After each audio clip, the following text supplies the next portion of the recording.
Good afternoon. Thank you for joining us as we talk about inclusive play in the preschool classroom. My name is Jahari Sykes-Ratliff. I'm a lecturer here at Rowan University, and I also coordinate the early childhood program. I'm Danielle Wesley. I am an adjunct professor here at Rowan, and I am also the inclusion specialist for the Kansas City School District. So welcome.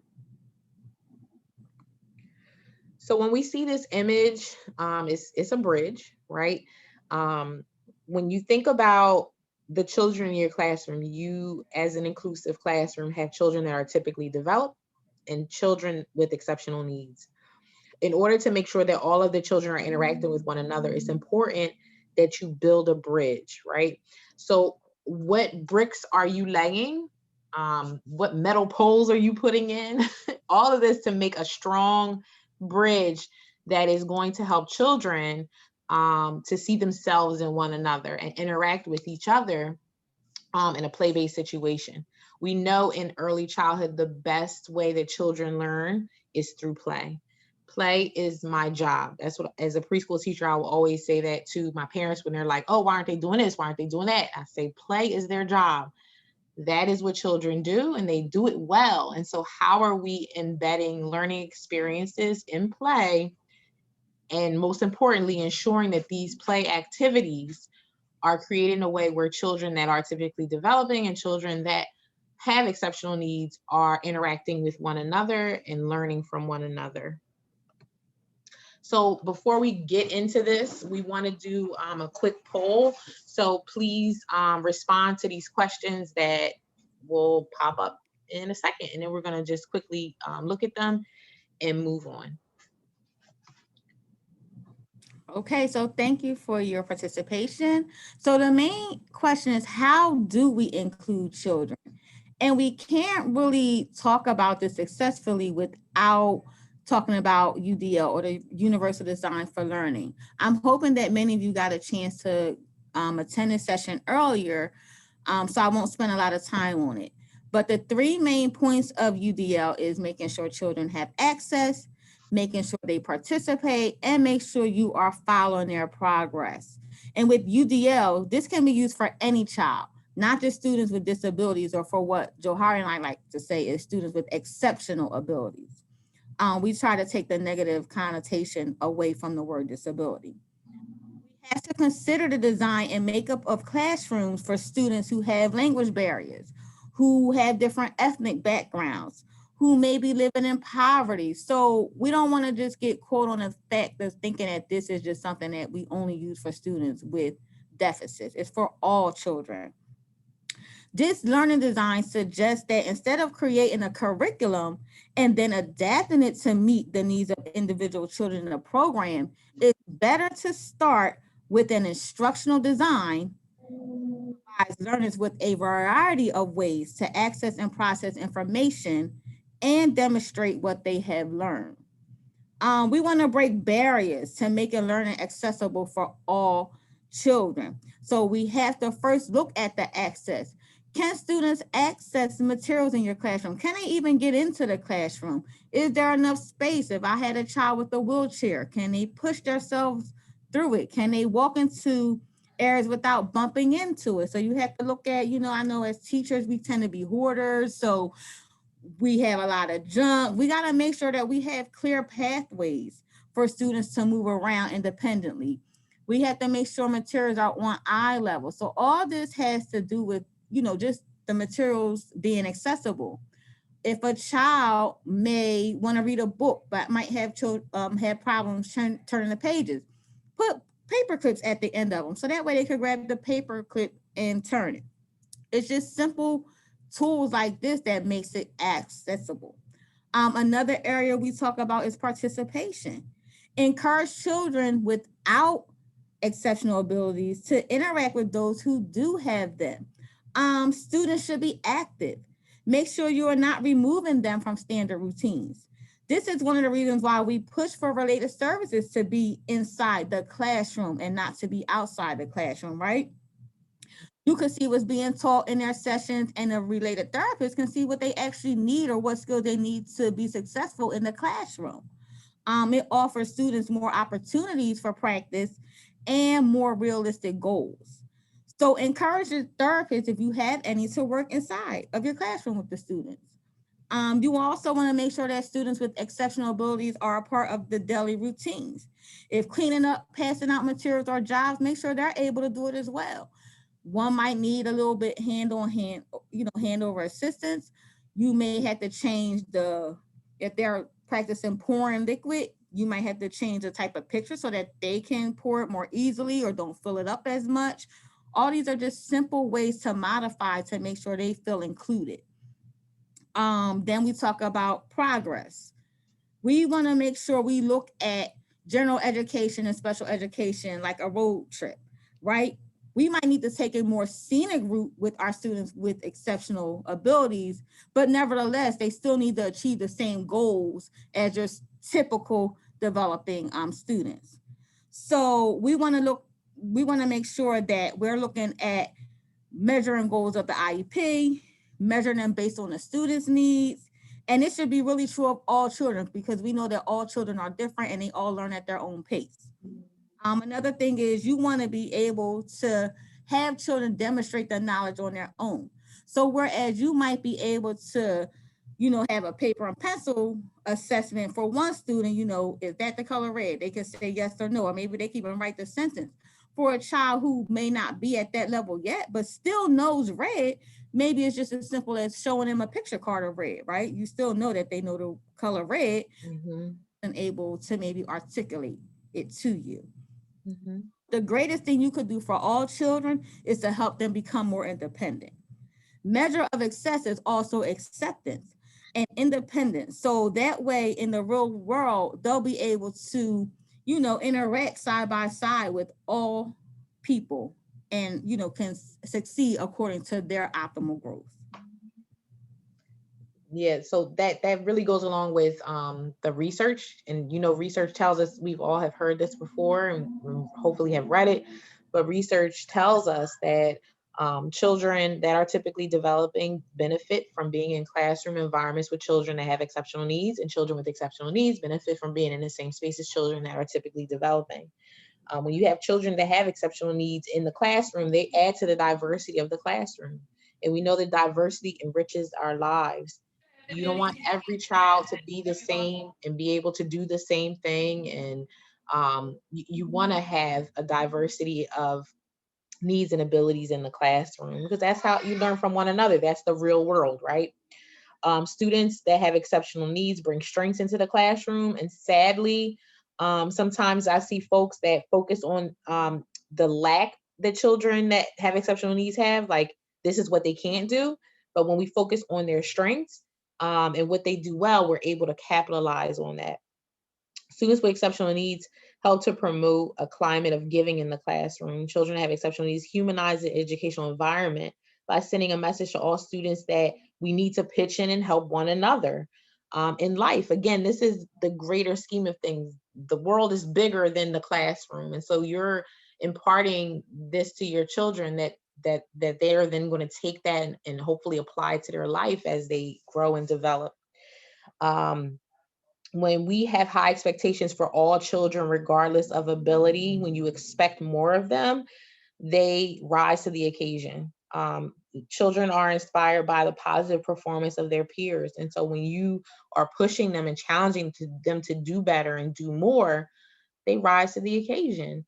You do have children sometimes that don't, but that's when, we do observations of children, look at the patterns and kind of start to identify the why. And that's another conversation for another time. But in general, when you're providing access to these materials, when you're providing access to an environment where children can be successful and learn with one another, they're more comfortable to participate with one another. When you set up experiences where they can participate in the classroom environment and engage with one another, then you start to see some real progress. And when you don't, if you step back reflecting, you don't see it, then that's a question that you have to ask yourself.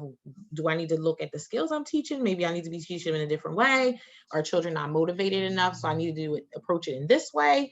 Is my environment not set up in a way where the child can be successful and demonstrate what they know and play with one another? Look at your routines that you have in place. All of these things are important during this progress stage to reflect upon. So Danielle will be sharing with us an IEP, and we're going to run through that and look at some different things. So I wanted to take a minute to just identify some of the developmental domains that we're going to look at. Physical domain relates to the mastering of movement, particularly fine motor and gross motor.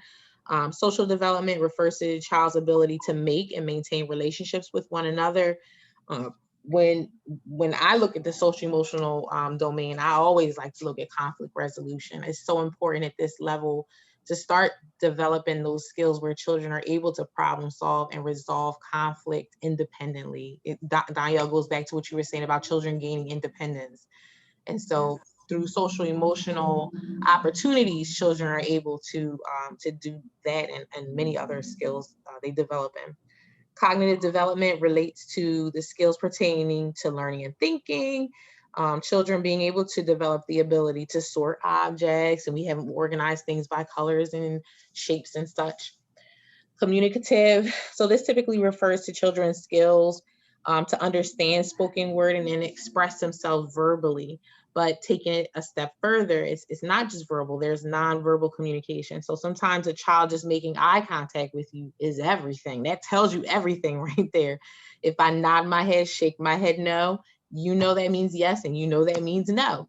If I throw myself out on the floor when you pull a book out, I'm communicating with you that I don't want the story right now.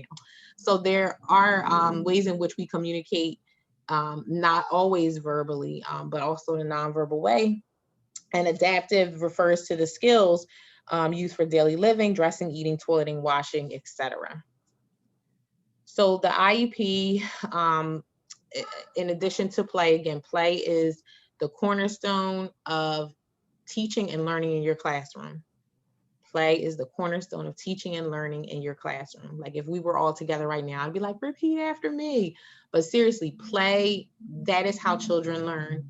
And so when you have a child in your classroom that has exceptional needs and they have an IEP, they have measurable goals. I remember a couple years ago being like beat to death with this SMART goals. This is what a SMART goal, develop a SMART goal. And I was like, oh my gosh, SMART goals. But it's true. Your goals, the M in there, have to be measurable. If you have a goal that has no measure, how can you firmly, more concretely, or concretely, period, say that you have met the goal? It has to be measurable. So the goal in the IEP is measurable. And in order to meet this goal, here are instructional objectives that are short term that help you to meet this goal. And so when we are looking at the IEP, we need to be having it lined up right next to your lesson plan. When you're lesson planning and you're saying, these are the activities that I'm going to do in dramatic play. These are the activities that will be in the block area to reinforce, blah, blah, blah, blah. You want to have that IEP right next to you. If the IEP instructional objective is for a child to use an adaptive tool in order to support them in moving something, then in your block area, then you want to make sure you're noting in your lesson plan that you have that adaptive tool to help that child when they're building the Eiffel Tower, right? So you always want to have in mind your child's IEP instructional objectives as well as their goals, and making sure that you're planning for purposeful, meaningful, intentional play for that child while building this bridge and ensuring that that child that has exceptional needs is interacting with the child that is typically developing. This should be taking place in a naturalistic setting, which means that you're going into their space. It's not, okay, come over here. What letter is this? And you're pointing to the A. What letter is this? What shape is that? That's a circle. Good. Okay, let's move to that. That is just like, we could have a whole session on that separately, but you want to go into their space. Child-centered learning, naturalistic means in my natural space I have chosen to be in. Go into the area and accomplish whatever task it is that you're set out to accomplish. And lastly, we talked about creating this bridge, but lastly, your responsibility as a teacher, right, is to identify strategies that are going to support this progress of goal attainment. You want to make sure that you're including any adult that has their hand in this child's education and social development. including them in the implementation as IEP. So it will be you, your aide, your paraprofessional, any related service providers, if you have a special education teacher that comes into the classroom, and importantly, most importantly, the parent, right? So the strategies you're implementing in the school should also be implemented at home. It will look different, but you want to make sure the parents are aware of what's being done in the classroom and how they can support you in the child's growth in those particular areas so that they are able to show measurable progress and growth. Okay, so IEP should contain goals in each of the developmental domains that Johari talked about earlier. We're going to take a look at a preschool student's IEP. We won't go into detail about each part specifically for sake of time. However, we will look at the preschool today requirements and goals. It is important to note that regardless of what curriculum you may be following, the IEP and the child's goals drive the instruction. The curriculum should align with the goals of the IEP, not the other way around. Intentionally planning, fostering inclusive practices in the physical design and the planning process and instruction will allow you to be prepared for ensuring that all children achieve optimal success and growth. Okay, so now that we've looked at some of the goals and where they are in the IEP, let's talk about the review of the preschool day.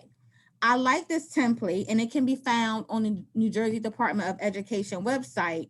It's a template for different curriculums. So if you're not following the creative curriculum, there's for any New Jersey state approved curriculum on there. This template is an easy way to make sure that you are hitting students' goals throughout the day and not just once a day. Like we say, they best learn through their natural setting, which is play. So therefore, you don't need to monitor goals or teach goals by pulling them away and bringing them to a table. No, every goal that they have in their IEP can be addressed in whatever learning area, center, whatever it is that you name it. It can be done right there, or a small group, or even doing large group or transitions. So I like this template because it lets you sit down and pre-plan so that way you're intentional teaching. Moreover, the research suggests that children learn better through play and retain more, which is important when learning is connected to their everyday experiences. Moreover, research also suggests that students with exceptional abilities are more successful and learn more when taught with their typically developing peers. So that's why it's important to make sure you're hitting these goals while they're in the play areas and actually interacting with typically developing children. This template is an easy way to just intentionally plan, like I said earlier. And it also is a nice form to have because all adults in the classroom, like Johari said earlier, whether it's related services, your paraprofessionals, they're able to look at this template and pick up on the goals and also help you implement them. Mm-hmm.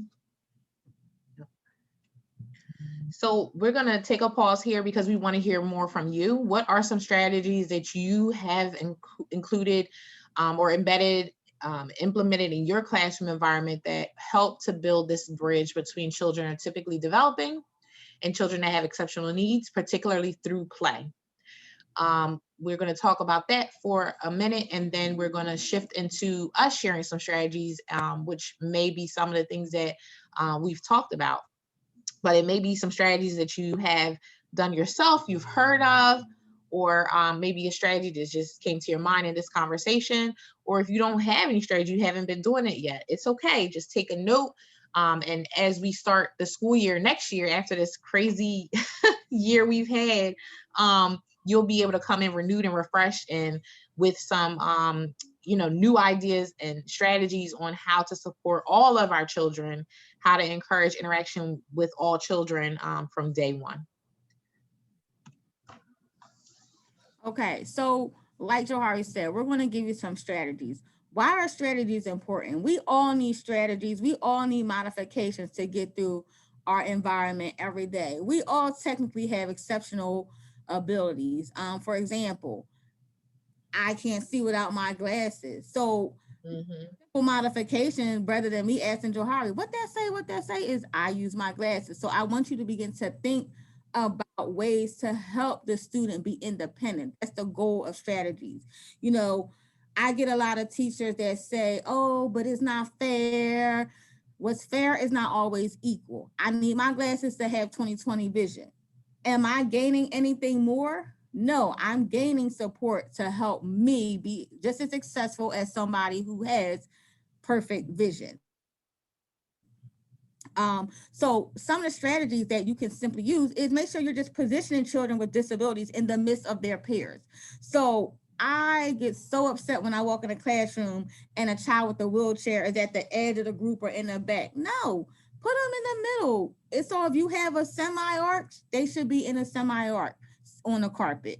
Another thing is that a child that may be aggressive, they shouldn't be away from the peers. How can they ever practice how it is to have gentle touches if they're always sitting at the table? They need to sit by their peers.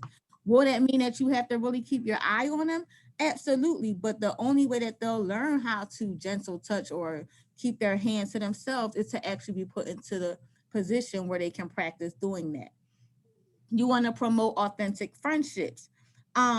Children without physical impairment sometimes take on a parent role in interaction with their peers. There's always a mama of the group that you may have in your classroom. Use that to your advantage. Allow them to help and assist a child who may need some support. Not only does it teaches them to be accepting of individual differences, but it also allows them model that it's okay if this child is different. One of the things that I did as a parent was I made sure my three girls were in inclusive preschool settings. All of them went to a building that had classrooms where there were students with exceptional abilities. Jump forward 10 years later, I ended up having a son with severe special needs. My children never missed a beat because they were so used to being around people who were different that now I don't even have to do much.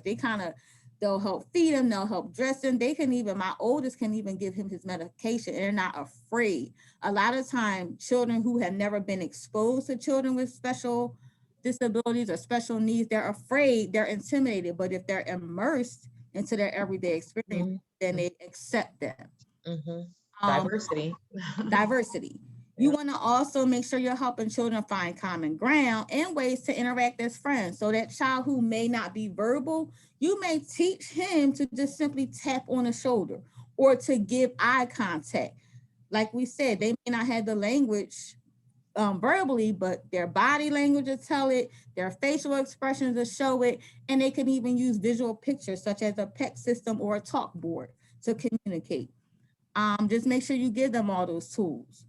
Provide children who struggle with communication alternate ways. You know, maybe you create a hand signal that means I need help. You want to make sure you're pairing children with and without disabilities to work and play together. So again, this is why we push for an inclusive model, because if I have 5 children in one self-contained classroom who don't speak, how will they ever learn how to communicate or talk or even hear the language? That's Mhm. important that we begin to mainstream these Yes. children with typical developing abilities. And then lastly, just make sure you're using a variety of methods of instruction. Talk to your students, illustrate with pictures, model, role play, and provide them opportunities for hands-on learning whenever possible. It's not only going to benefit the child with the IEP, it's going to benefit all children. Because at this age, 3 and 4, I'm going to tell you, most of the children are not coming in with IEPs, but still need this additional support. Mm-hmm. That's exactly right. And when you are in an inclusive classroom, for me, at least in my experiences, children that have exceptional needs, those exceptional needs often disappear when it comes to play. Children play happily with one another without even noticing a difference. So when you're encouraging children to play together, no matter what their ability is, they learn how to treat each other the same, and regardless of whatever the differences may be.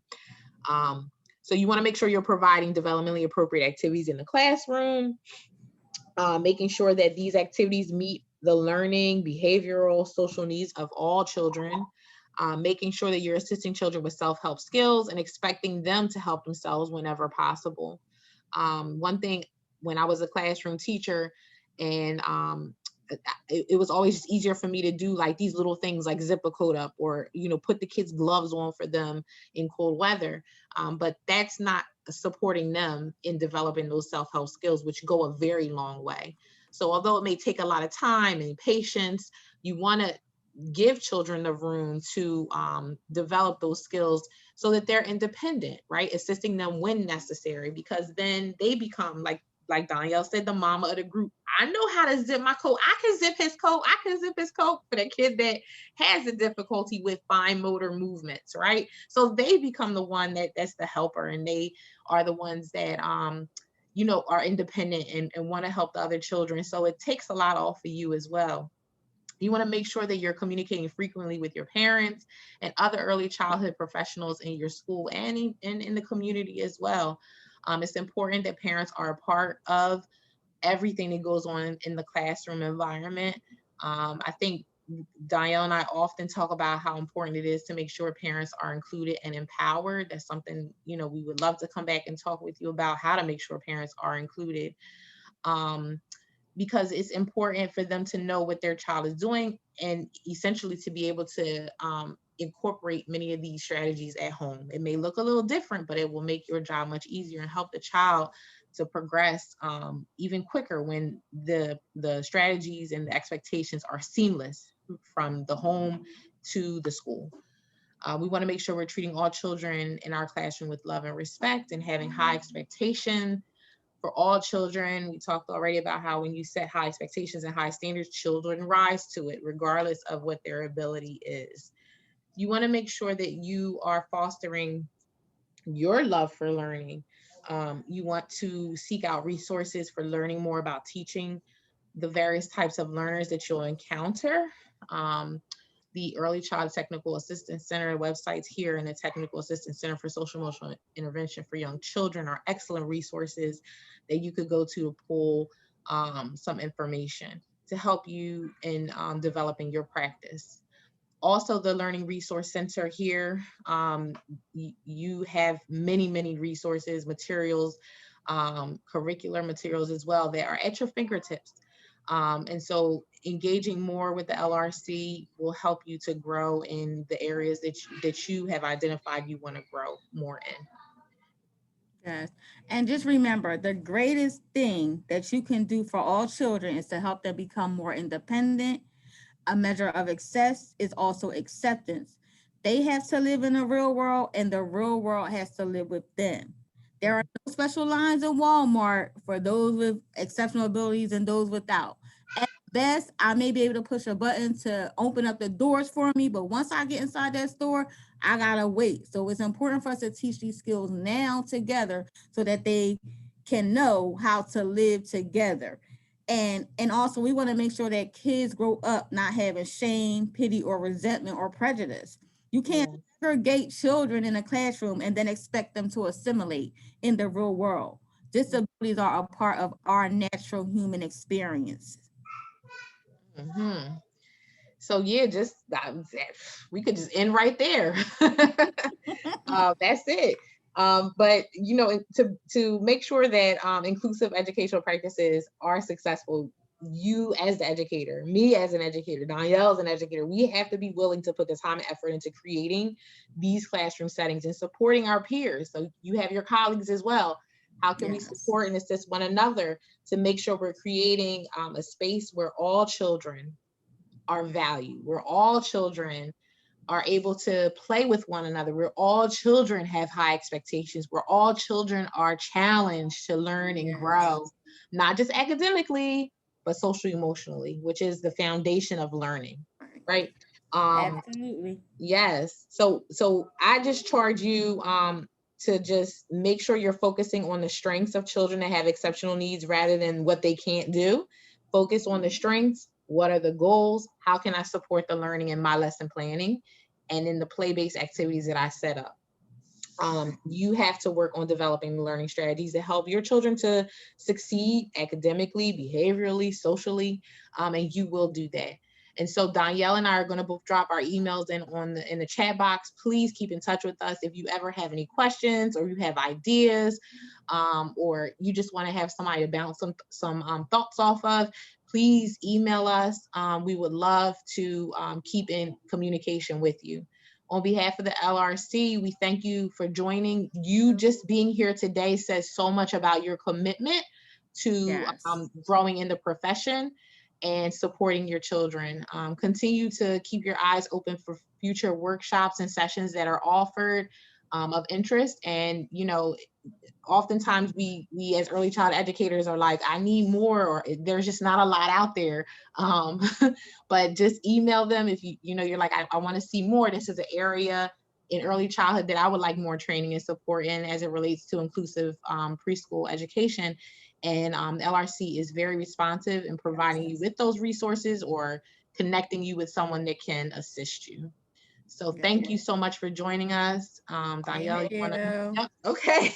Have a wonderful afternoon and thank Yes. you for joining us. And again, don't hesitate to reach out to us. Yes. Thank you. And thank you for all that you do for our children. Have a great day.